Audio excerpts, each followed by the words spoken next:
Morning all, and welcome back once again to the channel. You may remember a little while ago I reviewed my very first Watchdives watch, and I was a little bit disappointed with the quality of that watch. Yes, their watches are super affordable watches, but given what other reviewers were saying about their watches, I was expecting a little bit more. And after I posted that review, I reached out to them, I shared a link to that video, and then they responded by saying, well, actually that watch was made in a factory, an older factory that they no longer use. They've since moved to a new factory and their quality is much better. Would I be interested in seeing a more recent watch where the build quality is much better? Well, of course, absolutely, 100%. If the watch that I reviewed was not a true reflection of the build quality of all their other watches, then yeah, absolutely. And this is what has turned up. They've sent me 3 watches, and these are supposed to be the very best that Watchdives has to offer. So in this video, I thought I'd unbox them and share with you my first impressions, and if we like the look of any of these, then maybe they will appear in full reviews. And if not, well, at least we've given their watches every opportunity to impress. Right, here we go then. This is the first watch I'm going to take a look at. I've taken off all the plastic, put some power into the automatic movement and moved the hands to the roughly 10 past 10 position, and as you can see, it is a Submariner homage, an all stainless steel dive watch. The first watch of theirs that I reviewed that didn't impress me was a titanium watch. If you want to know all the issues that I took with that watch, all the issues that I had with it, I'll put a link to that video in my video description, but the main issues were really poor loom. The bezel action was dreadful, even for a titanium diver. It was awful, and the clasp didn't work properly at all. It was a real struggle just to get the clasp to open, and overall I think I was just a little bit disappointed with the build quality, but I can tell you straight away, this does look better, not just because it is stainless steel, but yeah, it just looks like a better finished watch. Let's have a little fiddle with the bezel. Well, that's nice. Yeah, that is good, actually. Nice crisp pops. Even resistance all the way around, yeah. Oh, that is nice. Yeah, that is much better. Wow. Yeah, that is a big improvement. And what about the alignment? We're slightly to the right there, aren't we? Let's move it over. Now we're too far to the left. Is that right? Yeah, it is slightly off. It's not terrible at all, actually, but it's fractionally off. The clasp is a big improvement, although it's a different mechanism. This is a far more sort of standard clasp, and actually it's very nicely finished. The polishing looks good. Obviously you've got my mucky thumbprints all over the watch, but yeah, the brushing seems nice. I'll show you the loom on all of these watches at the end of the video, because that was one of the issues that I had with the first watch. I thought the loom was, yeah, a little bit poor. I'm not going to run through all the specifications, obviously, because this is a sort of first impressions video. This is me really just checking out these 3 watches to see how the build quality looks at a glance, and I should be coming back to produce a full review of some of these watches. Perhaps not this one, especially if I'm going to include it in a comparison video. Guys, maybe let me know in the comments section which of these 3 watches you want to see fully reviewed on I Like Watches. Right, this then is the second watch that I've just unboxed and removed the packaging from. I haven't put any power into the automatic movement because there isn't one. But I have, of course, as you can see, moved the hands to the roughly 10 past 10 position.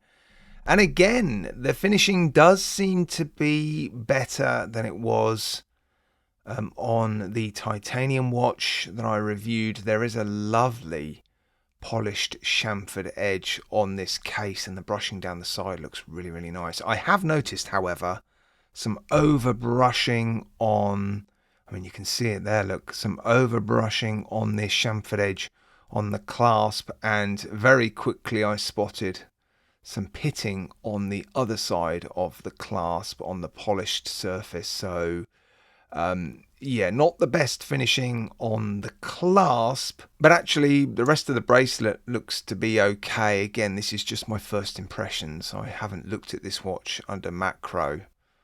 But yeah, I didn't need to look at the other watch under macro to determine that I wasn't impressed with the finishing. So I've decided just to look at these watches with the naked eye to share my first impressions. And yeah, it definitely does seem to be better than that first watch. I don't think this is up there with the likes of San Martin.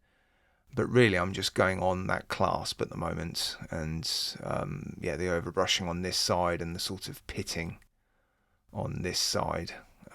But it's definitely better than the first watch I saw. Good. Bezel action's definitely better. Again, yeah, really nice, crisp clicks. The resistance is, yeah, quite high. A little bit of back play. Let's go one more. Check out the alignment. I think the alignment's off. That seems alright, actually. No, maybe it was just me. There we go. That seems better. Yeah, bang on. Okay, good. Right, this then is the third and final watch that I am going to be taking a look at in this video. Again, it is another dive watch. I guess we shouldn't be surprised given the brand is Watchdives. I haven't moved the hands out of the way. This one does house an automatic movement, and again the bezel action is definitely better than it was on the first watch. A little bit of back play. Yeah, nice crisp clicks. Let's check out the alignment. It's a bit easier to see on this one, isn't it? Slightly to the right. Let me just go around once more. Sometimes that helps, believe it or not. I think it's off, isn't it? A little bit. One more. Give it every opportunity. Yeah, it's a little bit off, isn't it? To the right. And something else I've seen almost immediately is, well, the chamfered edges on this clasp are massive. They're huge. But the polishing on this side is, well, there's like a line down the middle here. This particular surface, I'm just going to get my cloth and give it another wipe so that we can have a proper look. It looks to have been rushed a little bit. You can see how the reflection is sort of distorted. And if I compare that to this side, where you see how that reflection, that light, the sides of that light are quite flat and straight, and then you flip it over and you can see how that light is sort of bent a little bit. There is a bit of a groove running down the center of this chamfered edge. So yeah, that I spotted straight away. But I mean, if all I'm doing is complaining about some of the finishing on the clasp, I think that's a pretty good indication that the watches are, yeah, better finished, and they do feel, look, and just seem better quality than the first watch of theirs that I saw. And that bezel alignment, yeah, doesn't look too bad at all, does it? Fractionally off. I think I'm probably being a little bit tough. But yeah, in terms of the specifications, well, I've not really run through those. That wasn't the purpose of this video.